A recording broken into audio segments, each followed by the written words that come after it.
Coming up on this episode of the Healthy, Wealthy, and Wise podcast. What is it?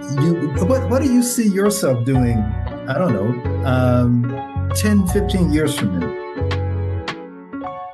10 years from now. Welcome to the Healthy, Wealthy, and Wise podcast with Dr. William T. Choctaw, MD, JD, where the doctor helps you unlock your full potential by equipping you with tools and knowledge in the areas of health, wealth, and wisdom, anchored in his experience as a business executive, a physician surveyor for the Joint Commission, a former mayor, and over 50 years of experience as a general surgeon. You've got questions, he's got answers. So let's get started. Here's Dr. William T. Choctaw, MD, JD. Well, ladies and gentlemen, we are very delighted to have the most special guest on our Healthy, Wealth, and Wise podcast today. And that's Miss Casey Davis. Miss Davis is a unique young lady who's a member of my church, and I'm very proud to say that. And I have heard about her for many years, but I'm extraordinarily pleased to have her as a guest on our podcast. So hello, Casey. How are you? Good. How are you? I am very well. And also we have with us our podcast professor, Brother Jesse Hammonds, who will be part of this interview process. And if he wants to jump in and ask something, he's certainly free to do so. So, Casey, tell me about yourself. I'm 10 years old. I go to Grove Center Elementary, and I've been playing softball for a little while now, so I've gotten good. Okay. And what position do you play? Anywhere except for pitcher. Okay. So you move around. Mm-hmm. Interesting. What's your favorite position? First base. Really? Definitely first base, because why is that? I would make most of the outs there, and it's just a good position to be in. Okay. Very interesting. Do you have an iPhone? I did, but I don't use it as much anymore. Wait, let me ask you another question. What is your opinion of technology? For me, it's like 10 is a good age to have it. You just have to know what you're doing with it. Okay. So, like, it's with age limits. That's the thing, where it's complicated, because some kids fake their age to get onto sites that sometimes they're not supposed to be on. And so I've done an essay about this, and I researched, and it was like how kids fake their ages. And you said you researched. Tell me, how did you research? I'm sorry, I didn't say. So I used like these packets, and they have articles and sources that I can use. Okay. So I read that people don't really how there's terms and agreements and stuff. People don't really read those. Okay. And so they don't know what they're agreeing to do. Sometimes they don't read it. That's true. And they agree, and they're giving away their personal information, like dates of birth, names, email addresses and stuff. So I think technology is like, it depends almost. Well, I think it's very smart that you actually read it, because you're exactly right. Clearly, folks my age, we don't read that stuff. You know, we sign when we buy the iPhone or the Android, we sign it. We don't read all that fine print stuff. And you're exactly correct. We should, because to some extent we may be signing away a lot of our rights, and we may be signing away a lot of things that we don't want to sign away. So I think it's quite interesting that at age 10, you know that already, and you're already making sure that you read between the lines, and that you're more cautious. Interesting. Question. Do your peers, do your other students have mobile devices that they use? So some of them do, some of them don't, because their parents won't let them, or because of some things I don't really know about. So some of my friends do have phones, and I do have their numbers and stuff, but we know about age limits and we know about all the things that we might be giving away. So we're kind of cautious about that. Does your school utilize devices in class? So we're not supposed to have our phones in class. All of us know that. But in the past, some people have had issues with it. But still, we know we're not supposed to have phones on campus. Well, we can have them on campus. We just can't use them. Right. Unless it's after school hours. Yeah. No. Now, as far as I'm talking about the teaching curriculum, like during COVID, some kids couldn't. Some of the schools were closed down, right? And they utilize, laptops and stuff like that at the home front. Is that something that's done outside of, let's say, science lab or anything like that? So we don't integrate it. Usually we switch classes for science labs. Mm-hmm. So we don't really do much technology a lot. Okay. We don't do like talking over computers anymore because all of us, we really didn't like that because it was over the technology. We didn't really have fun. We always did homework technology and stuff. So it was, we don't really use that. And if we do, it's maybe for reading or for any subjects or essays that we have. How do you use it for essays that you have? So we have a system that's Google Classroom, and we do essays on there. Mm-hmm. We do it for writing, like the technology that we talked about. Yes. That's what we use it for. We use it for middle school essays and stuff like that. So that's why we usually have our computers, and that's why we use them. And Google Technology, that's a particular package that's designed for kids your age, is it not? Yes, Google Classroom is assigned. Google Classroom. Okay. It's for kids to see what assignments they have, for teachers to do some things mobilely because we can't always do it on paper. So what types of things do you not do on paper? We don't do iReady. iReady is like a site where you can do math and reading, and there are a few like games on there, but they're learning games. So iReady, so there's Google Docs. We can't use that. So there are a few sites that we can't use on paper. Okay. But there are a lot that we can use, but we just sometimes don't. Okay. Have you found the Google Classroom helpful, or is it difficult? Is it a pain? What's your thoughts about it? So I like Google Classroom because like you have different classes at multiple at all times. Like I have choir class, my main class, my student council and stuff. So it's easy for me to use so that I can have all my resources in one spot. Next, Dr. Choctaw asks Casey about student council and her views. Tell me about student council. You have a student council?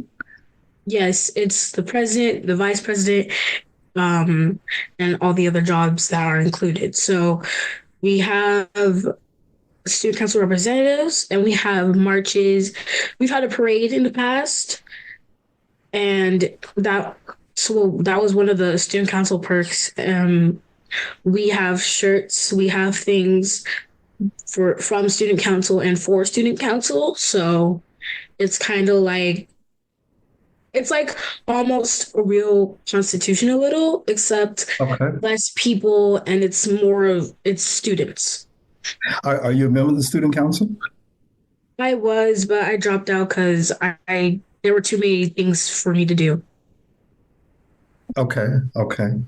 What is the purpose of the student council? What did you learn from it? I guess is what I'm trying to say. So student council, I learned like how I had to make posters for class. So we learned about Red Ribbon Week a little bit. We talked about the yearbook and stuff. So I learned how to like make some things and I did posters and stuff. So that's why I kind of learned from it. As a participant with student council, do you have to be nominated for that or elected to it, or does everybody just do it?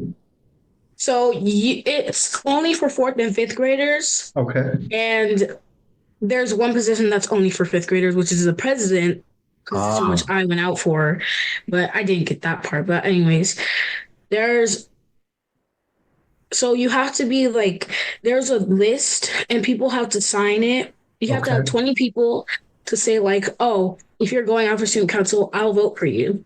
Okay. So all those 20 people have to sign it. Why did you run for student council?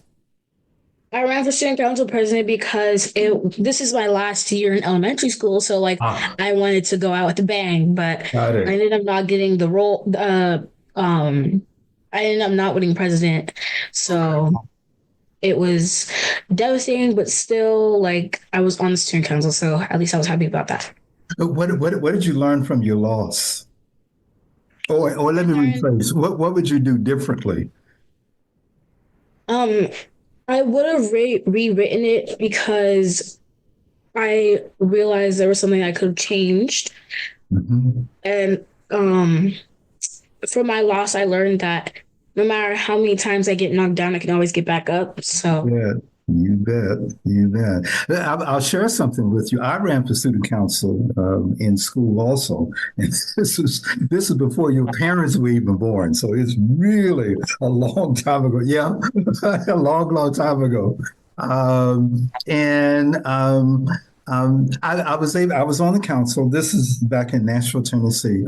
My point is, the student council part of it taught me some things. And I share this with you. I would encourage you that either this year or next year to continue to pursue that student council presidency because it's a part of leadership. It's a part, and you'll learn some things whether you win or lose. But I think just the fact that you were interested in running, I think is a good thing. And I would certainly encourage you to continue to do that. And you're right, you learn either way, whether you win or not. But it's a good thing. Most people won't even run. Most people will never even try. The fact that I get why. I get why because I get why they won't run because it's scary getting up there in front of all those people. Yes, it is. Yes, it is. But that's what separates leaders from followers. That's what separates the people who get the A's and the A pluses and the B pluses from those who get the C's and the D's. And you're a leader. You know, it's natural. And we, your Sunday school teacher, like I said, it told me about you 2 years ago. And so my point is, I encourage you to embrace that as you already are. You're already embracing it. And the reason that leaders are so few, there's so few people like you, that we want to make sure that you get everything you need to be successful. So what is it what do you see yourself doing, I don't know, 10, 15 years from now?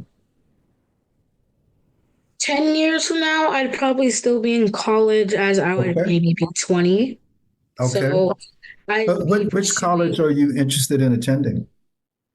Currently, I'm interested in going to Cal Baptist University like my brother did. Okay. But I've also been thinking about going to a HBCU. So I went to an HBCU. I was kind of like picking between. I've been looking at it. Which ones are you looking at? Really? Yes, I went to Tennessee State, Nashville. I was thinking North Carolina State. North Carolina State? North Carolina A&T. A&T, right. Have you thought about any other schools? I'm talking about college. Other than that, CBU and Mount Sac. Okay, Mount Sac's junior college. Have you thought about any other four-year colleges? Not really, no. What about USC? I was thinking about it, but then I was thinking like how I'm going to be away from my family. I'd rather be in Riverside than any further. So. Okay. How about University of California, Riverside? Um, I was thinking about that, but I decided not to just because I looked into it and I didn't really like it. Okay. There are a lot of schools, and the beauty of that is that you can pick and choose. And I'm going to predict that by the time you graduate high school, you're going to be an A student or continue to be an A student. So you will be able to pick and choose, and that's what you want to be able to do. You want to put yourself in position so that you choose where you want to go as compared to someone telling you. Don't worry about the money. Money is always available. And particularly if you're an A student, they will pay you to come to their school because you make them look good. So your goal is just, focus on those grades, keep getting good grades, and then, the rest will take care of itself. Well, that's very, very good to hear. So what else is it that, well, let me back up. Let me back up. I hear that you're going to be baptized pretty soon. Class is in session.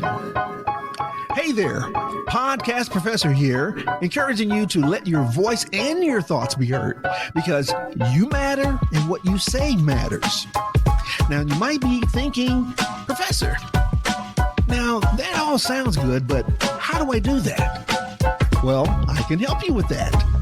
Just go to thwwp.com and click on the Podcast Professor button for more information. And that's it. Okay? Class dismissed. Now back to the episode in progress. April 14th, that is correct. Is that right? So tell me about that. How did that come about? I was thinking, and I was like looking at the church. I was in church, and I was really feeling like the vibe, and I was loving how everything had went. And I thought in my mind, I want to become like full-time public member. So I decided I wanted to get baptized. Okay. And this is part of, and tell me why. Why did you want to get baptized?